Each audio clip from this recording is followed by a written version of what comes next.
मुख्यमंत्री योगी आदित्यनाथ ने मंगलवार को बरेली में 932 करोड़ रुपए की 132 विकास परियोजनाओं का लोकार्पण और शिलान्यास किया। इसके साथ ही उन्होंने पूरे प्रदेश के लिए 2500 नए एम्बुलेंस को हरी झंडी दिखाकर रवाना किया। इस मौके पर सीएम योगी ने कहा कि इन नई एम्बुलेंस से स्वास्थ्य सेवाएं और मजबूत होंगी। उन्होंने बताया कि 2017 से पहले 108 एम्बुलेंस सेवा का रेस्पॉन्स टाइम 17 से 19 मिनट था, जो अब घटकर 7 मिनट से कम हो गया है। इस सुधार के लिए 2500 नई एम्बुलेंस को सेवा में शामिल किया गया है। मुख्यमंत्री ने बरेली से ही स्कूल चलो अभियान और संचारी रोग नियंत्रण अभियान की शुरुआत की। उन्होंने कहा कि 2017 से पहले बेसिक शिक्षा परिषद के स्कूलों की हालत बेहद खराब थी। कई स्कूल बंद होने के कगार पर थे, जहां न टॉयलेट थे, न पीने का पानी और न फर्नीचर और न ही फर्श थे। स्मार्ट क्लास और डिजिटल लाइब्रेरी की तो कल्पना भी नहीं की जा सकती थी। योगी ने कहा कि उस समय 1.34 करोड़ बच्चों ने नामांकन कराया था, लेकिन 60% बच्चे स्कूल नहीं आते थे। आज 1.91 करोड़ छात्रों के खाते में 1200 रुपए भेजे जा रहे हैं और 2 यूनिफॉर्म के साथ पूरा ड्रेस सरकार की ओर से अनिवार्य रूप से दिया जा रहा है।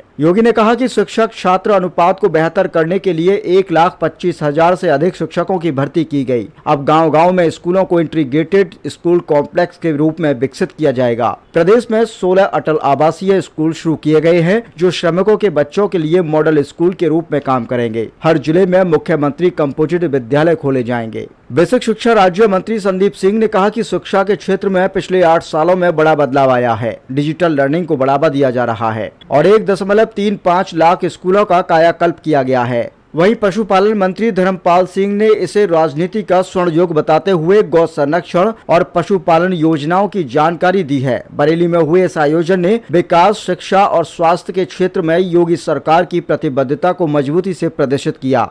स्मार्ट सिटी में और क्या सुविधाएं चाहिए, इसको बढ़ाने के लिए स्मार्ट सिटी में स्मार्ट नागरिकों के लिए स्मार्ट सुविधाएं हो, इसके लिए सेफ सिटी के लक्ष्य को प्राप्त करने के लिए आज हम सब आपके बीच में हैं।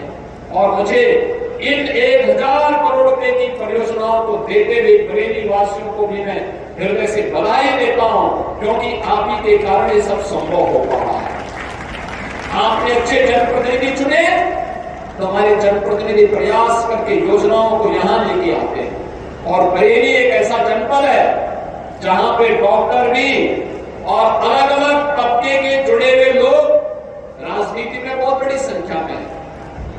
अलग विषय है, कोई प्रोफेसर है, कोई वेटनरी डॉक्टर है, कोई आयुष का डॉक्टर है और कोई एलोपैथ का मॉडर्न मेडिसिन का डॉक्टर है।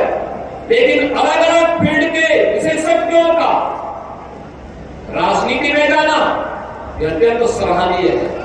कोई समाज सेवा के क्षेत्र में काम कर रहा है, अलग अलग फील्ड में, कोई ऑर्थोपेडिक्स है, कोई वहां पर आयुष का चिकित्सक है, कोई वेटनरी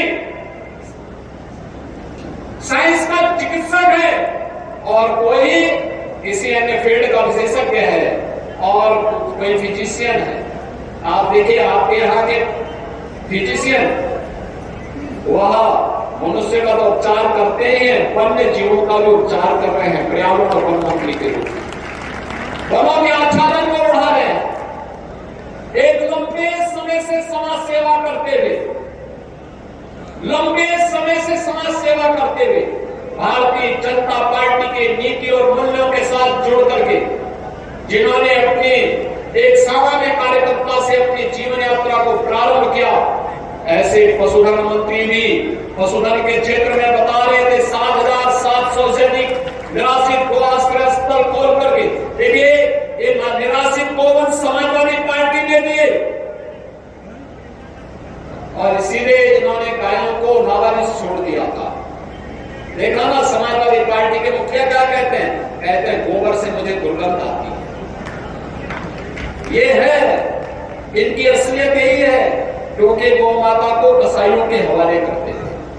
हमने कसाईयों को जब भेजा जहन्नुम की यात्रा में, तो इनको परेशानी हुई। इनकी परेशानी तो वो है, इनके मित्र कसाई सब चले गए जहन्नुम में। अब इन गौवंश को बचाने की चुनौती थी, तो आप ही की धरती के सपूत, आप ही के द्वारा चुने गए आंवला के विधायक ने 7,700 से अधिक गौ स्थल खड़ा किए और आज वहां पर 14 लाख गौवंश की देखभाल स्वयं राज्य सरकार कर रही है और शेष हमने अन्नदाता किसानों को दिए हैं। आप भी पालिए, एक गोवंश पर 1500 रुपया हम महीना आपको उपलब्ध करवाएंगे। अगर कोई किसान 4 गोवंश रखता है तो 4 गोवंश के लिए 6000 रुपये महीना हम उनको देते हैं। आप याद करिए, आम के आम और गुठली के भी नाम, इसी को कहते हैं। यानी गौ माता की सेवा का पुण्य भी पाओ और सरकार का अनुदान भी पाओ। और इसीलिए आज के इस अवसर पर भारत के अंदर भारत की परंपरा तो गौ और गंगा की परंपरा है। हमने अगर गंगा माता की पूजा की है तो गंगा माता ने हमें एक नई पहचान दी है। नमामि गंगे परियोजना के कारण आज प्रयागराज महाकुंभ ने उत्तर प्रदेश को एक नई पहचान दी है। 66 करोड़ श्रद्धालु प्रयागराज में है। मेडिकल कॉलेज आज के दिन पर 80 से ज्यादा है, जिनमें 36 से ज्यादा है प्राइवेट क्षेत्र में और 44 से ज्यादा है यह निजी क्षेत्र, सरकारी क्षेत्र में, गवर्नमेंट के। यानी ये बताता है one district one medical college, जो मैं बार बार कहता हूं पिछली सरकार वन डिस्ट्रिक्ट वन माफिया पालती थी। हमने वन डिस्ट्रिक्ट वन प्रोडक्ट के साथ साथ one district one medical college को भी देने का काम किया है और प्रदेश सरकार आज उसे प्राप्त करने में सफलता क्यों आगे बढ़ रही है। पीपीपी मोड पर भी हम लोगों ने मेडिकल कॉलेज बनाए हैं। संभल में, शामली में, महाराष्ट्र में पीपीपी मोड पर भी मेडिकल कॉलेज बन गए। बहनों और भाइयों, हर जिले में डायलिसिस की सुविधा हो, हर जनपद में सीटी स्कैन की सुविधा प्राप्त हो, टेलीमेडिसिन की सुविधा प्राप्त हो। प्रदेश देश के अंदर सर्वाधिक आयुष्मान का कार्ड जारी करने वाला राज्य उत्तर प्रदेश है, जहां 10 करोड़ लोग आयुष्मान भारत में हर वर्ष 5 लाख रुपए की स्वास्थ्य बीमा का कवर प्राप्त कर सकता है। और इस दृष्टि से आप सबसे भी मैं अपील करूंगा, मलेरिया है, डेंगू, इसका कारण, मलेरिया का कारण तो गंदगी और जल जमाव। गंदगी में जब जल जमाव होगा, मच्छर पैदा होगा और मच्छर मलेरिया को पैदा करेगा, मलेरिया को फैलाएगा, मलेरिया का संक्रमण फैलेगा तो उसके बाद तमाम प्रकार की समस्याएं खड़ी होंगी।